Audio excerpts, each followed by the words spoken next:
question that brought you here. Are you satisfied with what life throws at you without ever asking why? Because I'm not. I mean, if you're content talking endlessly about the same recycled subjects over and over, just go to another podcast, because this is a new platform for my friends, clients, and anyone who wants to hang around a virtual campfire and discuss questions you've always had but never dared to ask. My name is Rich Nisbet. Welcome to It's the Question. Happy anniversary, friends, listeners, readers, everybody. It has been 1 year since we launched this podcast series called It's the Question. And this is the 10th episode, so it's kind of special in its own right. Last podcast, we asked the question, what problem could your help be to another? And people struggled with that one, and I can understand why. But once you hear some of the answers to that question, it will all make sense. And it's actually pretty enlightening around the subject of problems and the subject of help.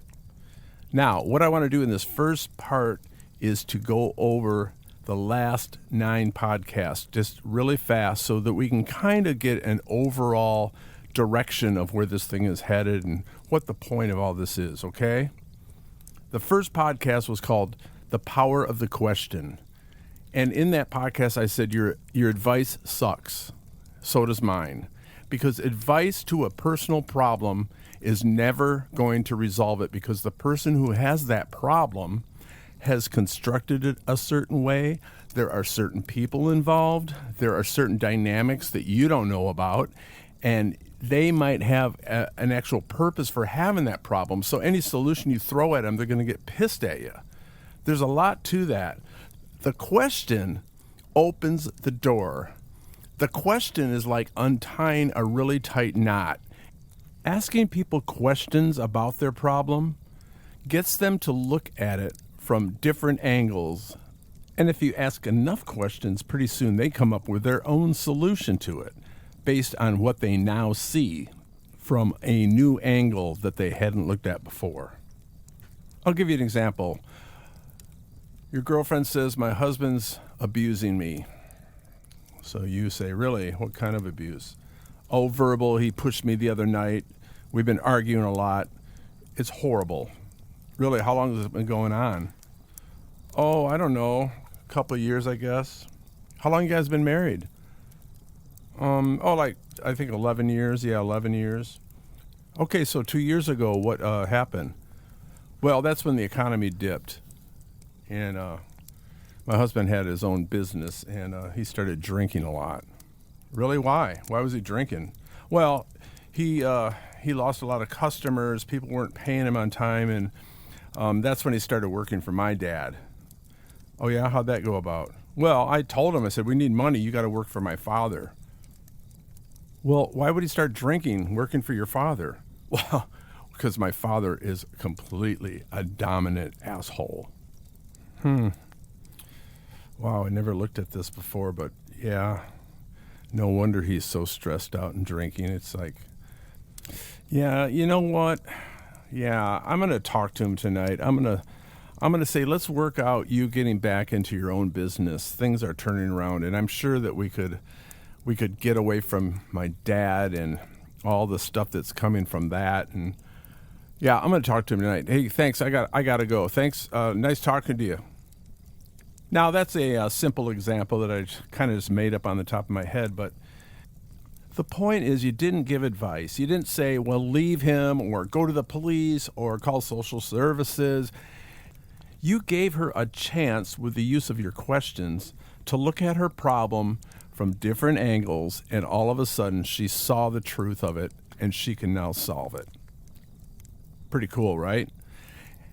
The power of the question. We also went over the fact that there are 3 main types of questions that we're going to concern ourselves with.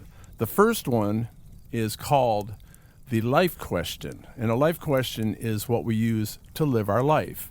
You know, what's a good college for my kid? How much does it cost to go to Disneyland? How do you reboot a computer? Those kind of questions.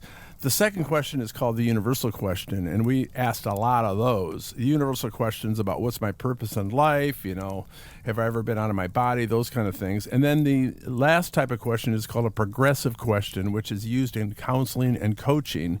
And that question gets a person to look at their own existence. And by using that type of question in the correct way, a person can move from one state of awareness and progress up to a higher, more responsible state of awareness. Kind of like that example with the girl. I've been a counselor coach for many, many years, and I've used these progressive questions very effectively. And it's so cool because I don't have to give advice. And I really think 100% that that's why we don't have that many counselors or coaches, because they go to school and college and they think they got to figure everything out and give the correct advice, and their patient is relying on them for what's going to happen in their life. No, if you got the right questions, all you have to do is sit back, ask the question, and they will figure it out. It's so relieving and it's so satisfying. All right, let's go to podcast number 2. The question at the end of podcast 1 was, have you ever been out of your body? So podcast number 2 gave the answers to that question, and the answers were yes. A few people said no, but nobody denied that it could happen. Now, the main overall point I want to bring up on this podcast number 2 is that people who were out of their body, many of them had a visual perception. You think about that. Yeah, I was out of my body. I could see the entire street and I could see my entire neighborhood. Or, yeah, I was out of my body just getting operated on, and I could watch the whole operation from the ceiling of the operating room looking down. I saw the doctors. I could hear everything. You see what I'm saying? They left their body, but they had hearing and visual perception, and they had a memory of it. Now, that means they are not their body, which probably means you are not your body. So then what are you? Good question, right? Which brings us to podcast number 3. Have you ever experienced telepathy? All right. Most of the people said, yeah, the phone will ring and I just know who it is, or I'll call somebody, they'll go, oh my God, I was just thinking about you. So there's a connection there, like over a distance. There's some kind of spiritual connection. Now, some people, they could tell that something bad was happening to a loved one from many, many miles away. There was a woman in Chicago who knew something bad had happened to her father when he was in Tennessee, and then later that evening she found out, he had passed away. So she had a telepathic awareness that something bad had happened. And then there's the people who claim to have communications from someone who has passed away. Like they're driving away that night from the hospice setting, and all of a sudden there's their loved one in the car speaking with them telepathically. Or they're in their bed at 3 a.m. and boom, there's their deceased loved one speaking with them. Or those mothers who are pregnant getting communication from the soon-to-be-born baby, the spirit of that baby. I mean, come on. These stories go on and on and on. So it proves once again that there are perceptions and abilities that are far beyond our ears and our eyes and our sense of touch and all that. These are different abilities that have to do with who we really are. And I think that the next podcast, number 4, What Happens When You Die, is kind of the point of all of this. Who doesn't worry about that? But if you put together what's happened on podcast number 2 and 3, you start to wonder, what will happen if I could leave my body when it's alive? I wonder if I could leave it. Maybe I'll still be aware of myself when my body is dead. When you start looking at our existence in this new light, everything changes. A lot can be sold to you. A lot of fear, a lot of anxiety, a lot of worries and concerns can be sold to you if you can be convinced that you will die when your body does. People claiming to have communications from ghosts, dead souls that are floating around, near-death experiences, the telepathy examples, being out of your body, all of that lends itself into thinking that maybe we are not our bodies. Maybe we are spiritual beings inherently. All right, so the next 5 podcasts, we used a progressive type of question that people wrote in about. Podcast number 5 was, what would you like to change and what would you like to leave unchanged? Back and forth until the point of payoff. And every progressive question is continued until you hit that point of payoff. I call it a pop moment, P-O-P. Point of payoff. Anyway, like the girl in the example of the abuse and all that, she realized her husband's stress and his abuse was stemming from working for her oppressive father. And when she hit that pop moment, that point of payoff, she said, yeah, I'm going to go talk to him. Hey, thanks a lot. I got to go. You don't go past that point. You never go past that point because then you just grind it into the ground and it's no good. You got to listen to if you're coaching someone, you got to listen to what they're saying, and all of a sudden they'll go, hey, you know what? I just realized something. Or they'll say, wow, I never looked at it that way before. Or, geez, I feel so big and alive. And wow, I just realized that, I haven't really am not that bad a guy. I've been beating myself up so much. Any aha moment, no matter how big or small they hit, just leave off your questioning. Just end right there, okay? Now, another point on this podcast number 5 is the subject of change. Every time you've had a huge loss in your life, to a greater or lesser degree, there has been a change. You get dumped by a boyfriend or a girlfriend, divorce, people's pet dies, or someone they're close to dies, or their job they get fired from their job, or they have to move to a new house and they're missing their old home. Anything around that upset gets associated with change. So then pretty soon people stop changing and they stay stuck in their life. This progressive question, what would you like to change and what would you like to leave unchanged?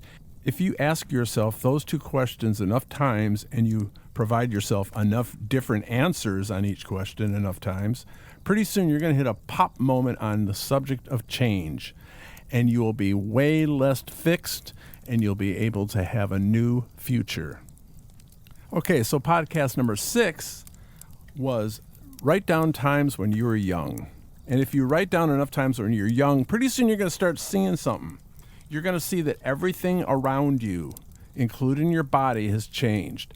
You're older, the school you went to is different, the house you grew up in looks different, your friends' bodies look different, everything's different except the fact that you are still you. You might have different opinions now than when you were young, but those are just opinions. It's not you. You're the one making the opinions. Again, this should punch the fact that you are not your physical body and you're not the physical things around you. You're not your fingernails or your brain or your knee. You are you, and you don't really change. You're constant throughout life, even though everything around you does change. All right. Podcast number 7 was, what are you willing to forget? If you can write down all the things you like to forget, your memory will probably improve.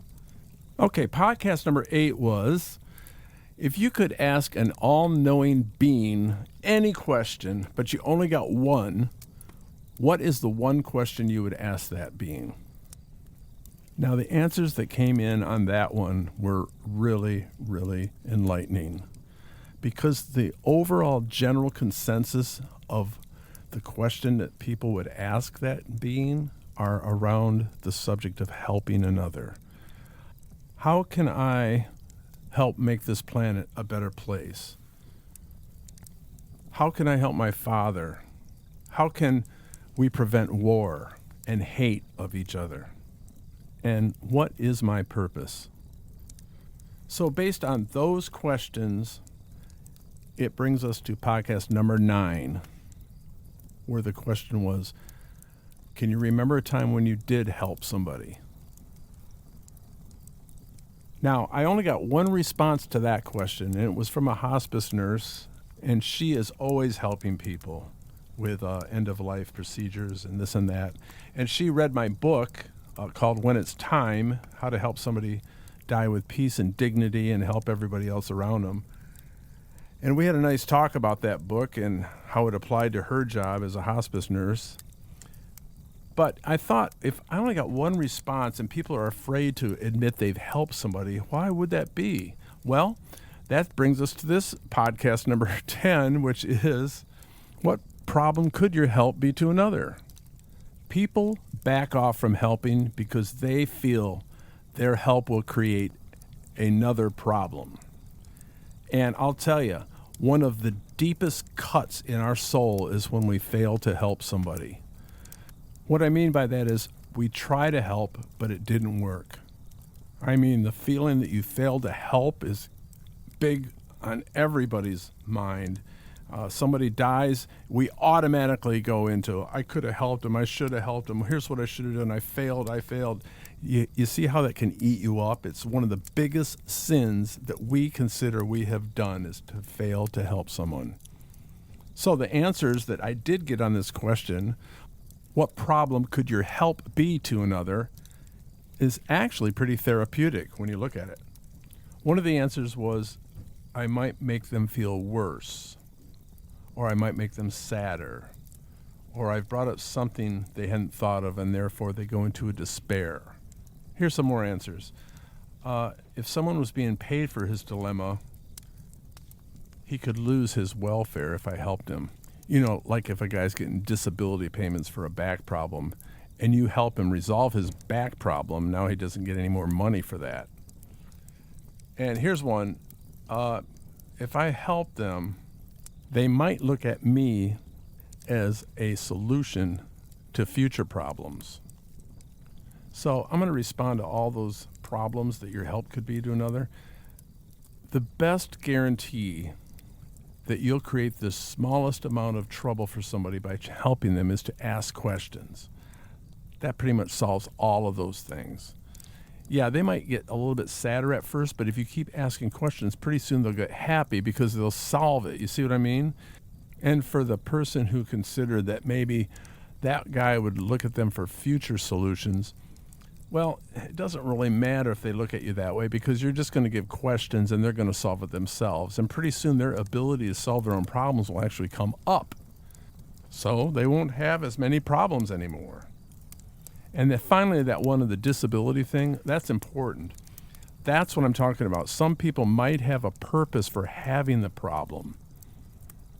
And if you ask enough questions and they're not budging and they're holding onto that problem and no solution's going to work and nothing's going to happen, you got to ask them that. Do you have some kind of purpose or underlying intention for having this situation? And if you push it enough, they might say something like, yeah, well, if this back situation got better, I wouldn't be getting my disability payments anymore. Or, well, if I didn't have financial problems and I made lots of money, I'd have to pay my ex-wife all the money. Or any variety of purposes that makes that problem a solution to something else in their life. Crazy, right? All right, so let's end off here. I want to thank you for contributing your answers to these podcasts, and those of you that have gotten my book and read it and use it to help somebody else. That's what I live for. Thank you for listening to these podcasts, and thank you in advance for the answers to this question. What ability do you wish you had to make your life easier?